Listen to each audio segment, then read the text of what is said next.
I get this question quite often. What setup would you recommend for a beginner? Unfortunately, most of the time this question does not come accompanied by a budget, so I could recommend anything really. So I would make a mini-series with beginner kits at different price points from various websites across Europe. Today we'll feature what you can get from Gunfire for 500 euros.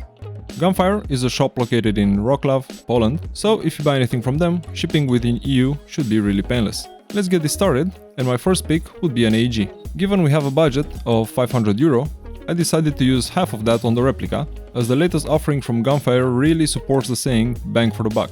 There are multiple variations of this gun, meaning the same gearbox, motor and hop-up are available with different furniture, and in M4/556 or 9mm/PCC versions. Out of all these models, I chose the Specna Arms SA-F05-RL Flex BLDC Light Ops Stock/HAL ETU Gen 2 half-tan airsoft carbine. It's a mouthful, but it offers some outstanding features for this price point. And it's half-tan, because we need more color in airsoft, black gets boring really quick.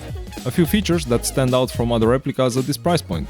It has a brushless motor, TDC chamber, flat hop bucking, reinforced ether gearbox, magnetic programmable ETU, adjustable trigger, comes with great accessories for its price, 2 mid-caps, a BB loader, an M90 spring, cleaning rod, Deans to Tamiya adapter, etc. I could make a whole other dedicated video about this gun, and maybe I will. Let me know in the comments if you'd like to see a review of this 250 euro brushless gun. The only downside I can see is that it's made out of nylon polymer, and honestly, if you don't mind the plastic texture and feel, I actually consider it a plus, as it's lighter weight than a metal receiver version. So we got a gun out of the way and deducted 250.36 euro out of our budget. Let's keep going. To have a nice experience on the field, you will need more than the 2 mid-caps that were provided in the box, so I added 2 more of the exact same model, so there won't be any compatibility issues. I couldn't find these in tan, so black it is. I know high caps exist, but I really hate them, and the mid-caps are silent, provide a better experience having to reload instead of winding up the baby rattler on the field. We'll check out the cart at the end, but for now,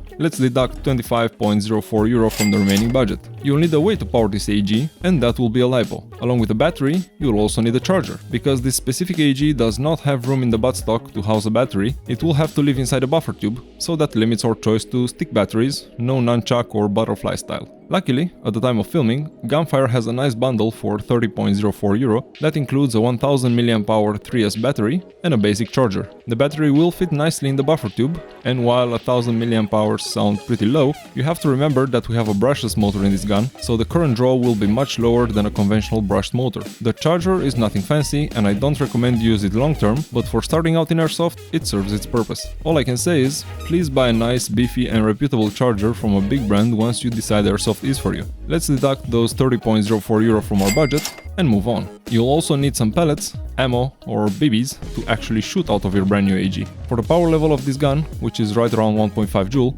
I would recommend you use 0.28 gram BBs. It's a good balance between cost and performance. I would have liked to choose BLS brand BBs, but they are not in stock, and it looks like Gunfire is focusing more on selling its in-house brand, Specna, which makes sense, they can get higher margins on these. Now, using cheap and shitty BBs is the worst thing you can do to your AEG, so I put on this list the Edge Ultra version of Specna, hoping is the best they can offer. A bottle of 2700 pieces costs 13.02 euro, so that gets taken out of the total remaining budget. I know the AEG comes with iron sights, but honestly, did you ever try using these? They are really bad, make target acquisition a chore, and put quite some strain on your eyes. There is a reason they are mainly called backup iron sights. So we'll need a red dot. The selection from Gunfire is not that great honestly, but they have some budget versions, which would be good enough to get you started. Like this CRL 1x22 from Vict Optics, the budget branch of Vector Optics. It is a cheap copy of the Aimpoint T1, and honestly I wouldn't expect too much of it at this price point, but it's a red dot and is better than iron sights. Additionally, it has a riser in the box, which will make it actually usable, since the low standard mount deems the red dot impossible to see through with any kind of face protection. And on the list it goes, minus 40.06 euro. This red dot requires a CR2032 battery, which does not come included in its box, so you'll have to buy that as well. Good news, it's only 1.25 euro and it does not break the bank. Time for protection. Eye and face protection are one of the most important things in airsoft, if not the most important. For that reason, you should buy goggles or glasses from a reputable company that has all the certification and tests up to date.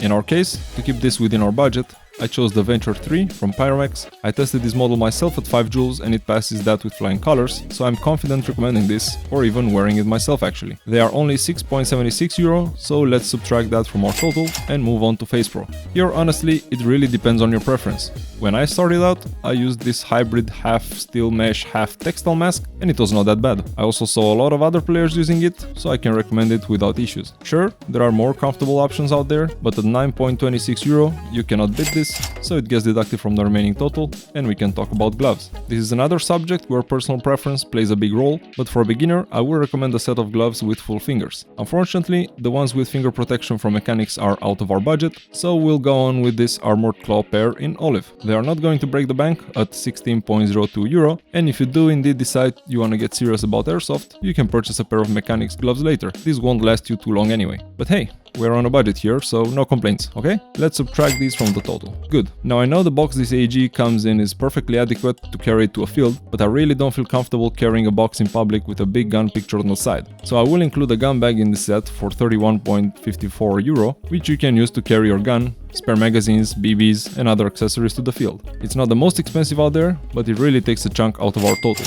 Last item on the list will be a plate carrier, as I find it the next logical step in any setup, and our remaining budget allows for one, so here we go. I like multicam, and I chose this Specna Arms Tactical QR2 plate carrier. It looks great for the price, has 3 M4 pouches, and quick release sides for easy gearing up. You can adjust the circumference, it also has an admin pouch in the front, so for this price you can't really complain. This price being 75.11 euro, so that also gets deducted from the remaining budget. Since this was a beginner budget loadout, I did not include a uniform, boots or a cap or beanie. I assume you can find the black or green cap for your first few games, and uniforms can be found at military surplus stores for pretty cheap. And this brings the total at the time of filming to 498.46 euro. Honestly, it sounds a little bit high for a beginner kit, but when you consider this has everything you need to go out on a field and actually have fun with decent gear and a more than average gun, I think it's worth it. Let me know how you found my choices and if you would change anything. I also want to hear from you guys. Do you want to see a mini-series with shops from across Europe at different price points? If you found this video useful or just entertaining, drop a like below and consider subscribing to the channel. See you in the next one.